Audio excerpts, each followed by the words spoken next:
अस्सलाम वालेकुम defence words friends. Pakistan की हैवी इंडस्ट्रीज टेक्ला ने बाकायदा हैदर मेन बैटल टैंक मुतारिफ करवा दिया है। इस टैंक को पहले आइडियाज दिफाई नुमाइश और बाद में स्केल मॉडल के साथ आईडेक्स दिफाई नुमाइश में प्रेजेंट किया गया।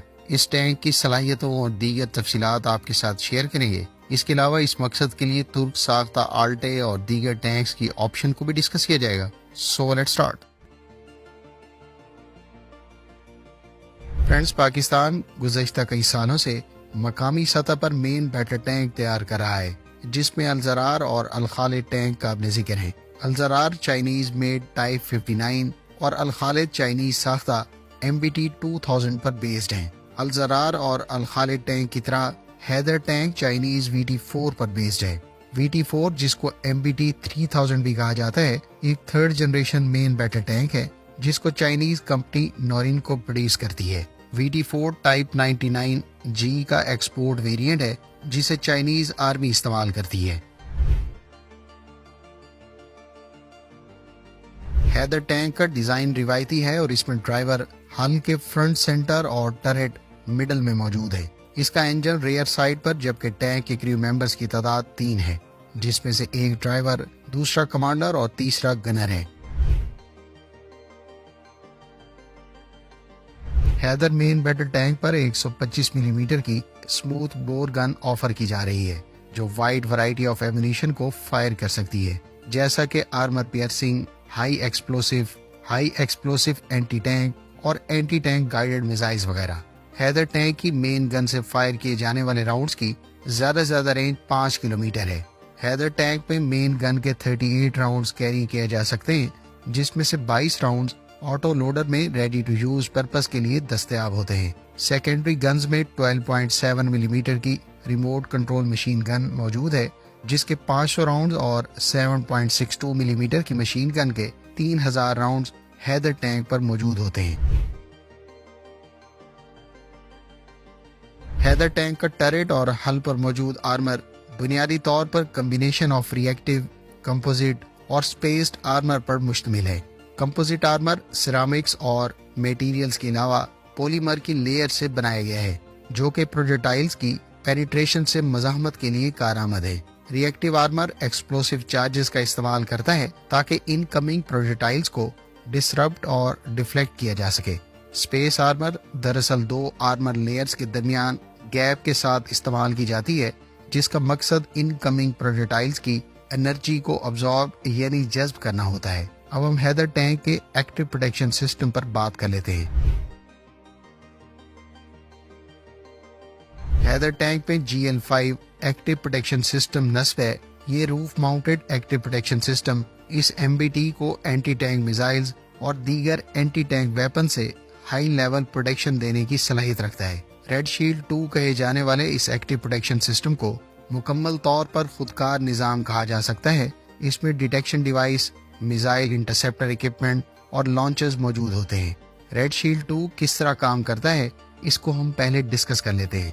GL5 या red shield 2 active protection system को जब ऑन किया जाए तो ये target detection, information processing, intercept, projectile launch करने और हमलावर वेपन को खुदकार तरीके से तबाह करने का काम बगैर किसी ह्यूमन इंटरफेरेंस के सरंजाम दे सकता है। हैदर टैंक के इर्द गिर्द 100 मीटर के दायरे में ये APS यानी active protection system target acquire करने के बाद इसकी स्पीड, फासले और हमलावर वेपन का एंगल जांचता है।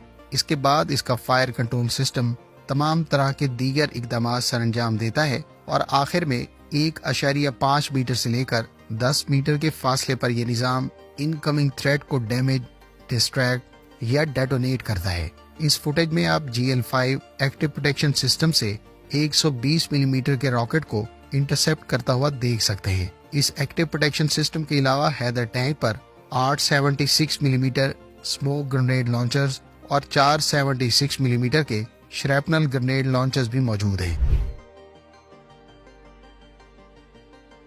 फ्रेंड्स, हैदर टैंक को एडवांस्ड फायर कंट्रोल सिस्टम से इक्विप किया गया है, जिसमें कई तरह के सेंसर्स और टारगेटिंग डिवाइसेस का इस्तेमाल किया गया है और इसका बुनियादी मकसद टैंक की मैदान जंग में एक्यूरेसी और लिथैलिटी को बढ़ाना है। हैदर टैंक का फायर कंट्रोल सिस्टम इसके क्रू मेंबर्स को मैदान जंग की کلیئر پکچر فراہم کرتا ہے جس کی مدد سے اہداف کو جلدی شناخت کرنے اور نشانہ بنانے میں مدد ملتی ہے۔ اس ٹینک کی مین گن کو تھرمل امیجنگ سائٹ سے اکوپ کیا گیا ہے جو گنر کو لمبے فاصلے اور کم روشنی پر ٹارگیٹس کے ہیٹ سگنیچر دیکھنے میں مدد دیتی ہے۔ یہ sight system laser range finder سے بھی اکوپڈ ہے جو گنر کو ہدف سے فاصلے کو ایکوریٹلی میجر کرنے کے قابل بناتی ہے۔ تھرمل امیجنگ سائٹ کے علاوہ ٹینک کو پینورامک کمانڈر سائٹ سے اکوپ کیا گیا ہے جو میدان جنگ کا 360 ڈگری ویو پرووائڈ کرتی ہے۔ فائر کنٹرول سسٹم کو بالسٹک کمپیوٹر سے اکوپ کیا گیا ہے۔ یہ مین گن کے لیے فائرنگ سولوشن کے طور پر ہدف سے فاصلے، اینگل اور دیگر فیکٹرز کو کیلکولیٹ کرتا ہے۔ یہ اقدام ٹینک کے راؤنڈز کو ٹارگیٹ کو ایکوریٹلی اور میکسیمم ایفیکٹ کے ساتھ ہٹ کرنے میں مدد فراہم کرتا ہے۔ اوورآل ہیدر ٹینک کا فائر کنٹرول سسٹم ٹینک کے کریو ممبرز کو high level of situational awareness اور ٹارگیٹنگ کیپیبلٹی فراہم کرتا ہے جو اسے ماڈرن بیٹل فیلڈ میں لیتھل کامبیٹ وہیکل بناتی ہے۔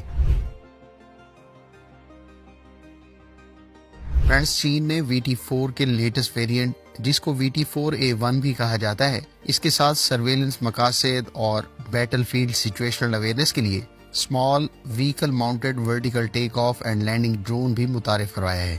اسی قسم کا ڈرون ہمیں جرمنی کے نئے پینتھر ٹینک کے ساتھ بھی دیکھنے کو ملا تھا۔ ابھی تک یہ واضح نہیں کہ پاکستان ہیدر ٹینک پر اس قسم کا اسمال ڈرون استعمال کرے گا یا نہیں، تاہم اس ڈرون کو ٹینک کے crew members battle field situational awareness کی غرض سے ٹینک سے کئی کلومیٹر دور بھیج کر سرویلنس مقاصد کے لیے استعمال کر سکتے ہیں۔ ہیدر ٹینک کو 4 stroke turbo charge electronically control diesel engine سے پاورڈ کیا گیا ہے۔ یہ انجن 1200 ہارس پاور جنریٹ کرتا ہے۔ ہیدر ٹینک کی ٹاپ سپیڈ 70 کلومیٹر پر آور اور رینج 500 کلومیٹر بتائی جاتی ہے۔ فرینڈز، اگر آپ ہیوی انڈسٹریز ٹیکسلا کے تیار کردہ الزرار اور الخالد ٹینک کے بارے میں ڈیٹیلز جاننا چاہتے ہیں تو اس ٹاپک پر ہماری ڈیٹیل ویڈیوز کا لنک آپ کو اینڈ سکرین پر مل جائے گا۔ فرینڈز، پاکستان نے 2015-16 میں نیکسٹ جنریشن ٹینک ایکوزیشن کی غرض سے VT4 کو ایویلیویٹ کیا تھا۔ اس کے علاوہ یوکرینین ساختہ آپروٹ M کو بھی کنسیڈر کیا گیا تھا۔ دونوں ٹینکس کو پاکستان آرمی کے ہیدر ٹینک پروجیکٹ کے تحت ایویلیویٹ کیا گیا اور ان دونوں والے کی طرف سے ٹرانسفر آف ٹیکنالوجی بھی آفر کی گئی۔ ادھر ترکی کے انڈر ڈیولپمنٹ آلٹے مین بیٹل ٹینک کی آپشن کے بارے میں بھی کہا جاتا ہے کہ اس کو کنسیڈر کرنا چاہیے تھا، لیکن یوکرینین ٹینک ریکوائرمنٹس کو کوالیفائی نہیں کر سکا، جبکہ ترکی کا آلٹے مین بیٹل ٹینک پروجیکٹ مختلف وجوہات کی بنیاد پر التوا کا شکار تھا۔ پھر اس وقت اس میں انجن ٹرانسمیشن اور فائر کنٹرول سسٹم کے علاوہ پروٹیکشن سسٹم بھی یورپین ساختہ تھے، جس کی وجہ سے فیوچر میں پارٹس کی دستیابی اور مقامی سطح پر اسمبلی کے حوالے سے چیلنجز فیس کرنا پڑتے۔ انہی وجوہات کو لے کر ترکی کا آلٹے مین بیٹل ٹینک آج بھی ابتدائی سٹیجز پر ہے اور اس کی میس پروڈکشن 2024 میں شروع ہونے کے امکانات ہیں۔ ادھر چائنیز ٹینک کے حوالے سے اس قسم کی کوئی رکاوٹ یا التوا موجود نہیں تھا، جبکہ VT4 کو ہیدر پروجیکٹ کے لیے منتخب کیے جانے کی ایک اور بنیادی وجہ میرے خیال سے پاک آرمی کی ہیدر ٹینک کے لیے ریکوائرمنٹ تھی، کیونکہ ہیدر ٹینک ایک ایسے ٹینک کا انتخاب تھا جو 50 ٹن کلاس میں ہو، کیونکہ اس سے پہلے 45 ٹن کلاس میں الخالد کو استعمال کیا جا رہا ہے، جبکہ ترکی کا آلٹے مین بیٹل ٹینک 60 ٹن کلاس میں شمار ہوتا ہے۔ میرے خیال سے یہ وہ پاسبل وجوہات ہو سکتی ہے جس کی وجہ سے ہیدر ٹینک کے لیے VT4 کا انتخاب کیا گیا۔ امید ہے اس ویڈیو سے آپ کو ہیدر ٹینک کے بارے میں بہت کچھ جاننے کا موقع ملا ہوگا۔ کمنٹ باکس میں اپنی رائے کا اظہار ضرور کریں، ویڈیو کو لائک اور دوسروں کے ساتھ ضرور شیئر کریں۔ ملتے ہیں نیکسٹ ویڈیو کے ساتھ، اپنی دعاؤں میں یاد رکھیے گا۔ اللہ حافظ۔ پاکستان زندہ باد۔